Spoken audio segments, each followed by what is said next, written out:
this video, I will show you how to delete your TapTap Send account. So if you want to delete your TapTap Send account permanently, then this is what you need to do for that. So first of all, you need to open your app and make sure that you are logged into the account that you want to delete. And from there, you need to click on Account at the bottom right.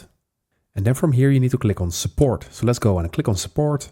And in order to delete our account, we need to contact the support. This is the only option at this moment to delete your account. So we're going to click on this option, Contact Support, down below. And from here, we are going to click on How to Send Money under something else. So let's go and click on this. And then from here, you need to click on I Still Need Help all the way at the bottom. Right now, you have this option to email support@taptapsend.com. So we're going to click on this. And then from here, you need to describe that you want to delete your account permanently, also with all the files attached to it. Once you do that, you need to click on Submit, and then you will have your TapTap account deleted permanently by the support team.